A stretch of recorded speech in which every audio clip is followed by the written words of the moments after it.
I was in a late meeting with important people when Sandra barged in, looking worn out and scared. "Alpha, it's Katrina," she said with a trembling voice. I dismissed the meeting and walked over to a frightened Sandra. "What's wrong with Katrina? Is it something about her brother?" I asked, concerned. "No, Alpha, it's not about her brother. She's been kidnapped by the vampires," she explained, visibly shaken. I felt a surge of anger. "What nonsense are you talking about? What do you mean she's been kidnapped? And where were you? Weren't you supposed to stay by her side and protect her?" "That was the only aim I gave you, Sandra. To protect her from danger." "What were you doing when she got kidnapped? Were you just watching them take her away?" Sandra struggled to find her words, knowing the consequences of my anger. She began, then closed her mouth, unable to speak. "What?" I demanded, trying to remain calm. She eventually explained everything to me. My fists clenched in anger as I realized it was Alfredo's men who had taken her. My wolf stirred within me, more troubled than ever before by the plight of my mate. "We have to leave now," my wolf urged urgently. I rushed outside and hopped into the car, driving to the hospital where Katrina had last been. Tracing her scent, I followed it until it abruptly stopped. They must have used a car or teleported her, I concluded grimly, returning to the pack house. Frustration gnawed at me as I contemplated the situation. "I won't let anything happen this time," I vowed to myself, regretting not ensuring Katrina's safety before hiring Sandra. Mind-linking my men for backup, I prepared to confront Alfredo's men. As I approached their old house, I sensed something was amiss, the absence of guards and any signs of struggle. Entering cautiously, I searched the house but found it empty. "We have to find his new place," my wolf insisted, echoing my own determination to rescue Katrina. "Why didn't you react like this with my previous relationships?" I asked my wolf, curious. "Why would I, when they weren't my mates? They were your responsibilities, not mine," he retorted. Mind-linking my men for backup despite the distance, I continued my search until I spotted Alfredo's massive house. Avoiding detection, I observed Alfredo and his witch from a distance, noting the seriousness of their conversation. When they departed, my wolf and I prepared to strike. But as I approached, I was repelled by a magical force. The witch had shielded the house. Desperate to reach Katrina, I attempted to break through a window but was thrown back each time. Surrounded by vampires, I fought fiercely until my pack arrived, led by Jerome. "Welcome to the party, buddy," I greeted him, grateful for his support. Jerome and the other pack members joined me in the fight. I'm so grateful that I have someone like Jerome in my life. I love him to the moon. I sometimes forget that I'm his alpha when he treats like we were both lactated on the same mother. My men, including Jerome, started tearing out the motherfuckers' hearts and tearing their limbs without my efforts. When I saw that my men could take care of those vampires without me, I decided to go back to the window where I smelled Katrina's scent. Before I could go any further, more vampires matched, coming towards the same direction I was heading to.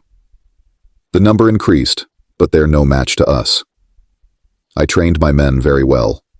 In my empire, I don't live with coward werewolves. They all know how to fight any danger. Except the young ones. Most of the weakling vampires fled away, and the courageous ones remained. One of the vampires came from behind unnoticed and attacked one of my men, choking him. He bared his fangs, ready to kill my man, but Sandra came out of nowhere in her human form and staked the vampire. The motherfucker was tall compared to Sandra, but she tiptoed and finished him. When she staked the vampire, both of them stared into each other's eyes passionately. What is going on there? Are they flirting in the middle of fighting? After the goddamned fight, blood was everywhere and ripped limbs everywhere. I tried to enter the house again, but it was still the same. Everyone shifted back into their human forms, standing still, looking at me. I asked Sandra to try entering the house. Maybe if she tries, it might work. She strolled towards the house. She was thrown backwards, too. "Jerome, can you try?" He nodded and tried too. It was all in vain. I was now confused and hopeless. Now I wish Vanessa or Vivian were here. they'd have broken that spell. Katrina, are you in there? Can you hear me? It's me, Sandra. If you're in there, please come out. Katrina? Sandra bellowed. Why didn't I think of that? She's definitely in there. I smelled her. We all stood there still, waiting to see if we could get a little glimpse of her. I stayed in my wolf form. The big man was not letting me shift back into my human before he saw his mate. He was pacing around restlessly. Listen, Mr. Gray, I need to shift back to human. If she sees you, she'll be tremendously scared. I told my wolf, keep quiet, human. He gruffed. Why is she not coming out? Is she all right? My wolf asked, getting worried. Do you think she's inside? Jerome asked. Yes. I answered him through a mind link. We have to find another way of entering that castle before Alfredo and his witch come back. I like them all. I'm very sure that by now he might have got the news of us attacking his castle. She's there, someone yelled. I averted my eyes toward the door and saw her. My heart broke when I saw how pale she looked. I certainly knew those bastards would show her no mercy. The way she looks, they definitely tortured her. Why would they do that to a pregnant woman? I asked myself. She was in the doorframe with her right hand on her belly.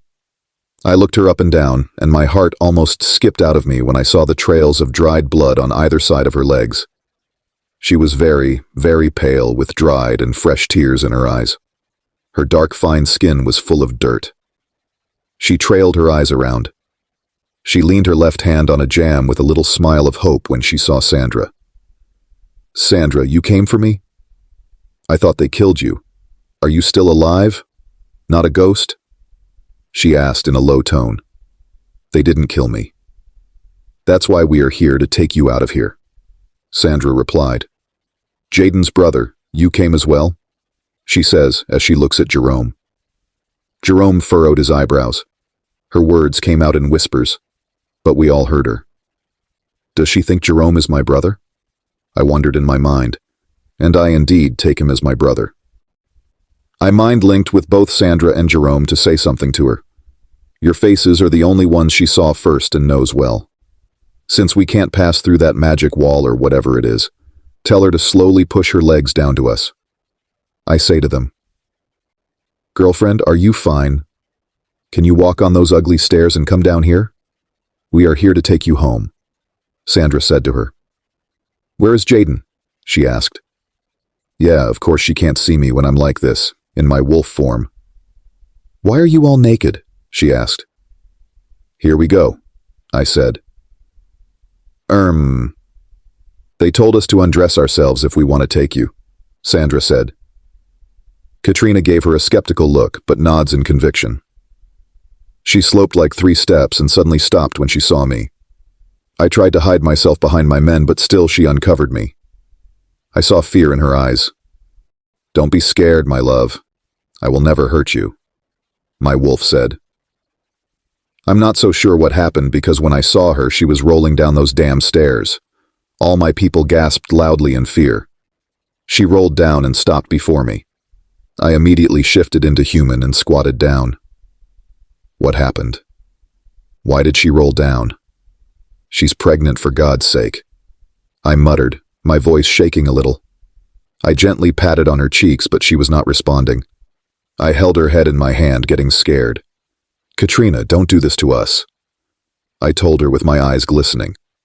I was relieved when I heard her carotid pulses beating on my hands. Let's go back to the pack house and take her to the hospital, Jerome says. Okay. Jerome, carry her and lay her onto my back, I said to him, and he nodded. I shifted back to my wolf, and Jerome laid her onto my back. Some of you run behind me. She might lose and fall. Okay, Alpha. They responded. They all shifted as well, and we all sprinted back, going towards the pack house. We finally arrived at the pack house. I rode her straight to the pack's hospital. The doctors took her from my back and rushed her inside. I was following behind, and I got stopped when they entered her in the operation room. Alpha, you have to stay here. You can't go inside, the doctor said, and I wanted to argue with him and remind him that I'm his alpha, but Jerome stopped me with his hand on my shoulder. Let them do their job, Alpha, he said. I didn't say anything else and did as Jerome said. I'm very worried for her, Jerome. If the babies can't survive, I want her to survive. She'll be fine, Alpha. The babies might have died in her belly, but she's going to be fine, okay? He said. I'm going to the pack house to finish some work. He said, patted on my shoulder and left. What are they still doing there? I am losing my patience now. I wanted to see her, to know if she's fine. A while later, the doctor came out with a worried expression. How is she, doctor? I asked him, getting impatient. Alpha. He was hesitating and frightened to tell me. I urged him to say whatever it was. I'm ready to take it, I told him. He nods. I have good news and bad news, he said. Start with good ones. I said to him, Ma'am is fine, but she had a miscarriage and lost too much blood. He said. I was not surprised because I knew deep in me that the babies will not survive. Okay, doctor, I expected that, as long as she is fine. I told him. And the good news is, didn't you already tell me the good news? I asked him, cutting him off. You told me she was fine, wasn't that the good news? I apologize, Alpha, if I confused the news, he said. Okay, what is the good news? Ma'am had a miscarriage, but with one twin. What did you say, doctor? Miscarried with one twin?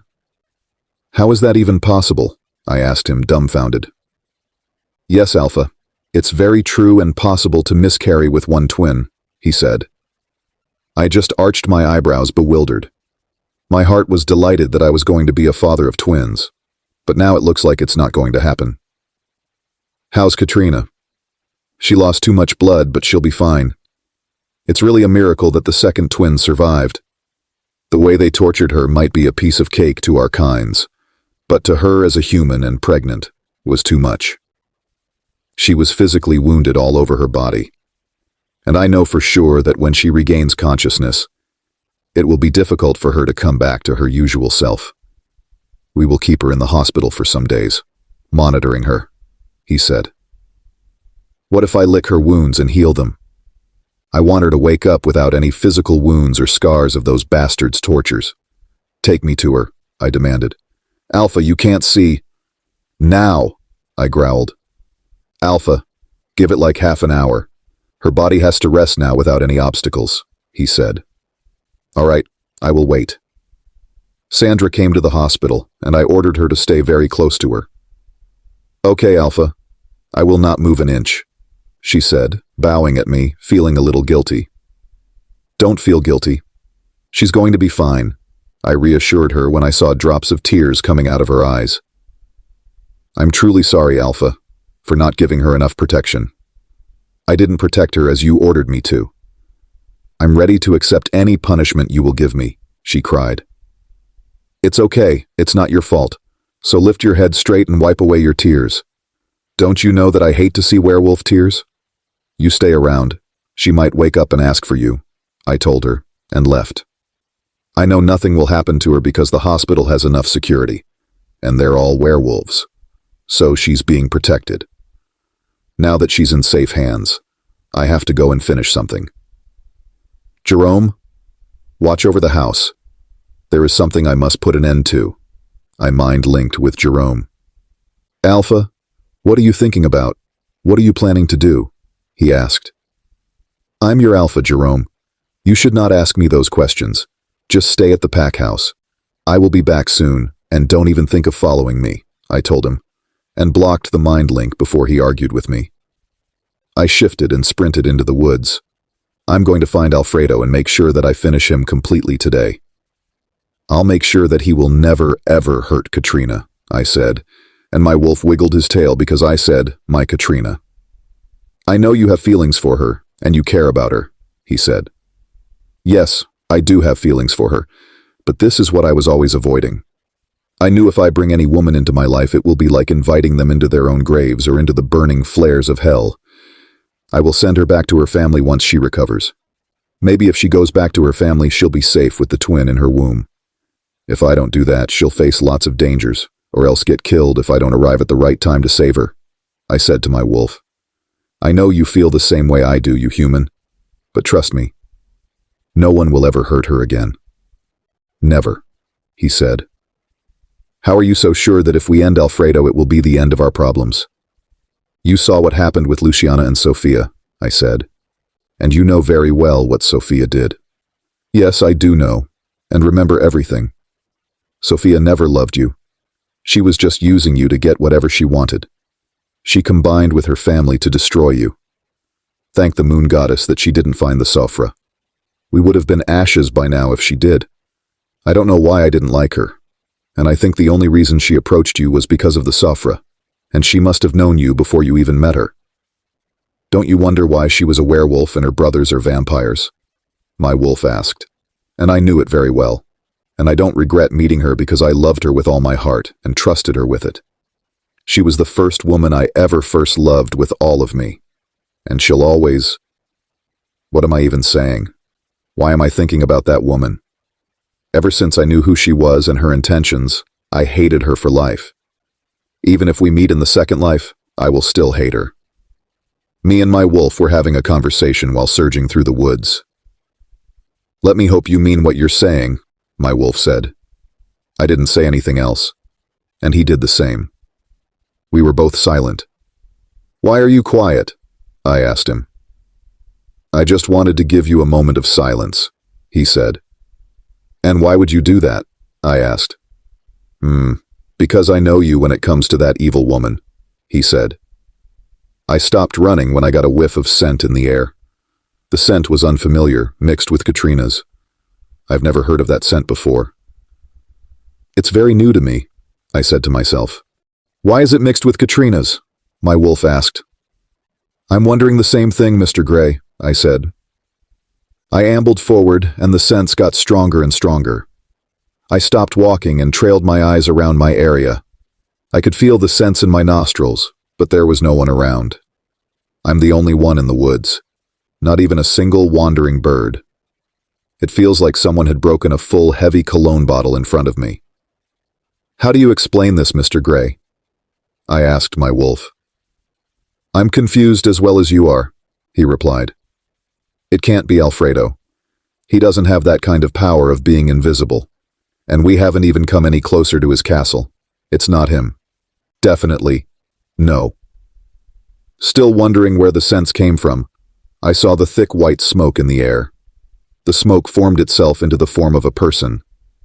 I slightly moved 2 steps backwards and tensed, getting ready to kill whatever creature it is. When the smoke cleared out, before me stood a very, very black old man. His body was covered in pure white clothes that looked like sheets. He had long, pure white gray hair and pure white gray beards. There was no blackness in his beard or hair. He directly gazed at me and smiled. Who are you? I asked him with my eyes fixed on him. Serenity. I'm here to warn you, Jayden Evers. Sorry, do I know you? I asked the old man before me. You may not know me, but I know you and who you are, and that's the reason I am here.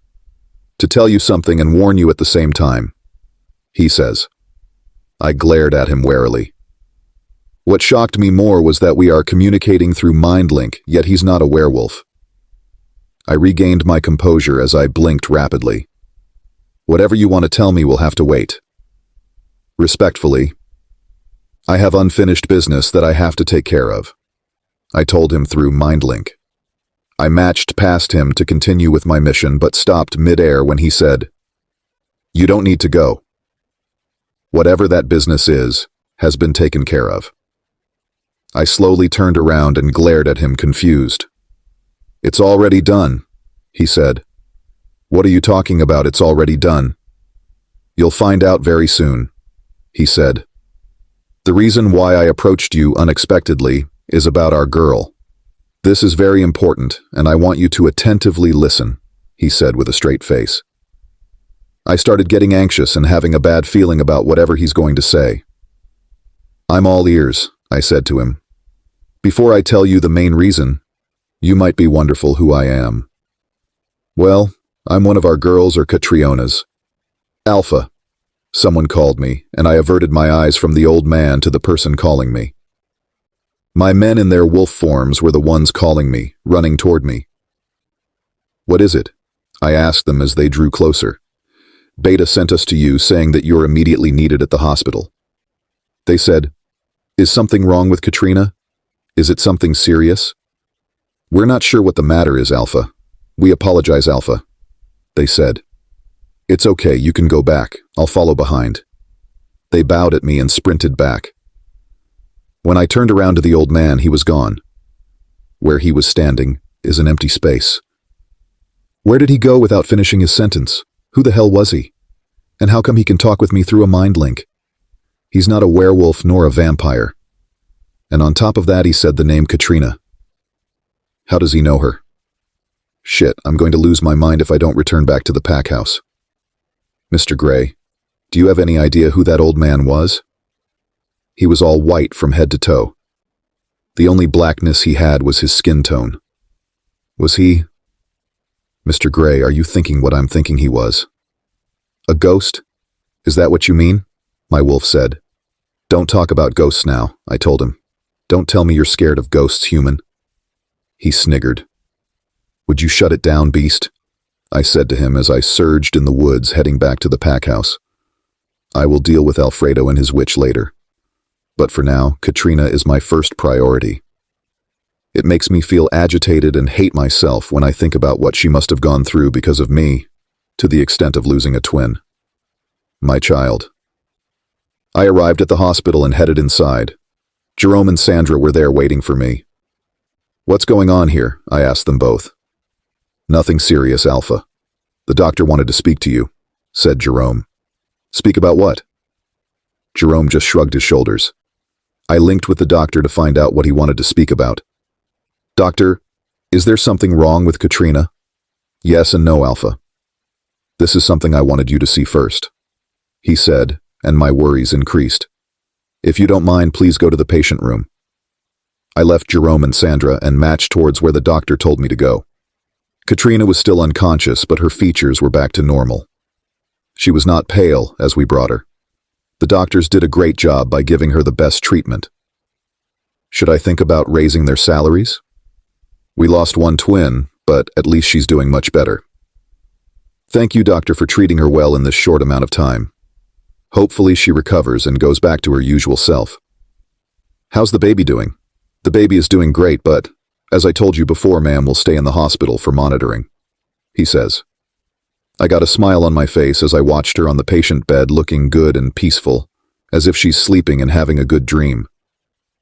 Now that she looks better, I'm going back to find Alfredo and kill him for good. This time around, I'm not going to show him any mercy. Back then, I didn't want to kill him because I thought of a good relationship Jerome and I had for him. He used that advantage and made me look stupid, but not anymore. I've had enough. It's time for me to suppress him and his world. A female doctor walked to me with a tablet in her hands. She signaled the two male doctors to exit the room. They left and closed the door behind them. Alpha, there's something you need to see here, she says as she opens the tablet. Something strange happened that I as a doctor failed to understand or explain, she says. I didn't say anything and urged her to continue. She handed me the tablet with a person's naked picture on it. It's none other than Katrina's bruised body. What's the meaning of this? Why did you take her picture? That's what I wanted to talk to you about, she says. When we were in the operation room, ma'am's body was badly bruised, as you see in that picture, expecting you to heal them. When we took her out of the theater, her bruises were all gone in less than 30 minutes. She matched towards Katrina. She unknotted the patient gown and exposed Katrina's body for me to see. I was about to lose it, but got distracted by Katrina's now unbruised body. Her body was perfectly healed from what I saw on the tablet. How did she heal so fast? Did you apply something in the IV drip? No, Alpha, we didn't, she replied. Then how comes her body? There is something special I see about her. I don't know what it is, but I feel it. What bothers me so much is that she's Sun 100 human, but I have no clue about the strong feeling I get that she's not an ordinary human, she says. What is it that you're feeling about her? Why don't I feel it? The only thing I feel or know is that she's just an ordinary stubborn human who sometimes acts like a mole. I saw the doctor giggling about what I said. When she saw me staring at her, she swallowed her giggles and apologized. Does she have any problems or side effects from the miscarriage? I asked her. No, Alpha. We thought as a human it will take her some time for her body to stabilize. But we were wrong. She's stable now. What we're waiting for now is for her to regain consciousness, she says. All right, doctor, thank you. Please leave. I'd like to have a minute with her. As you wish, Alpha, she says, nodded the gown and exited the room. I drew closer to her and stood still gaping at her. I glided my hand on her beautiful face. Her face brightened up and formed a small smile on her lips. I beamed at her and felt the heat radiating through my body. I jacked away my hand, astonished. When I jacked my hand away, the brightness and smile on her face faded away. What the hell is going on? Who are you, Katrina? I ambled toward the door and went out, closing the door. I stood there gazing at the closed door. Is there something special about her like the doctor said, or am I just losing my mind? I mumbled. I mind-linked with Sandra to come to the hospital. Sandra came in immediately and found me still gazing at the closed door.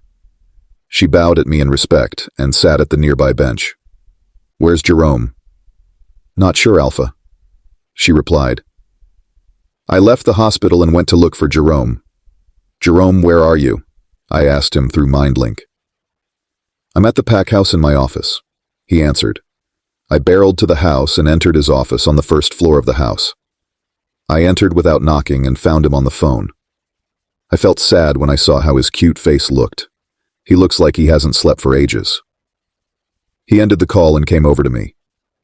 Something serious? I asked. No, Alpha, everything is under control. Our only problem is the Shantan's committee. They'll be here in a few days and they expect you to be around. All right, Jerome. I don't have any appointment tomorrow or the following day, so I'll be around. You look awful, Jerome. I want you to get some good rest. No, Alpha. I don't want to hear you say no, Jerome. The work I had to do as an Alpha, you did it yourself. At least give yourself a day off. I know you have your own problems to fix. When I vowed to serve you, I meant it. No matter the obstacles are here for you. My Alpha. My Alpha and the pack comes first before anything else, he says. I know you mean it, Jerome, but I will, Alpha. You look more awful than me. When was the last time you had a shave? He asks. I'm not sure, but thank you for being a good beta to this pack, a good friend and a brother to me. Don't worry about the Shantan's committee. I'll take care of them. They're also a pain in the neck. Yes, especially their Alpha, Jerome said, and we both chuckled. Get yourself a time of rest, dude, I said to him as I patted on his shoulder and headed out. I used the back door outside, shifted and sprinted in the woods. I surged through the woods tirelessly, feeling the cool wind air that blows through my thick fur. I came to a stop when Alfredo's castle came into view. I moved closer. It was very quiet. There was no sound coming out of his castle. Of course it has to be quiet. We killed all the bastards, my wolf said. As I drew closer, something caught my attention. Alfredo? Isn't that him? I dashed forward towards him. He was lying down on his back, looking as pale as a ghost. What happened to him? Is he dead? I shifted in my human and squatted down, taking a closer look at him. Alfredo was a handsome man, but now he looks ugly. What the hell happened to him? Who killed him? It's very rare for a vampire, especially a powerful vampire like him, to get killed like this without using a stake. Alfredo was not that powerful. He mostly got his power from his witch to torment and kill the innocent people and turn them into vampires unwillingly. I darted my eyes around and saw his witch laying down too. She was still alive, but wincing in pain, propping her belly with both her hands. I shrinked when I saw blood running down out of her. Help me, Lord, the scene is making me sick in my stomach. I left the lifeless Alfredo and went to his witch. Her face lightened up, filled with hope when she saw me, as if I'm the cure to her pain. I'm glad you came to Alpha, she says. I'm not your Alpha witch. Clean your tongue. I told her through gritted teeth. Please take me to your girlfriend, Katrina. I grabbed her by the neck, tightly choking her. Why would I take you to her? What do you want to do to her?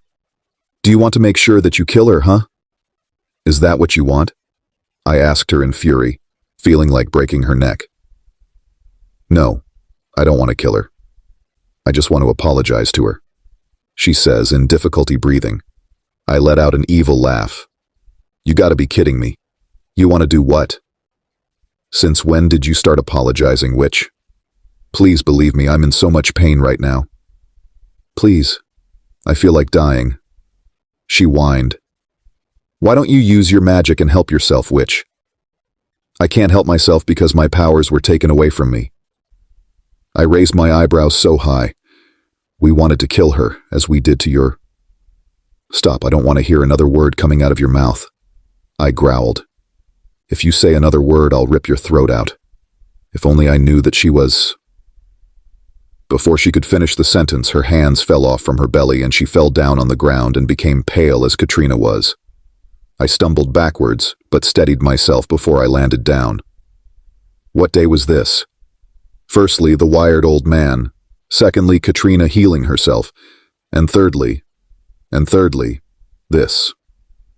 What's going on?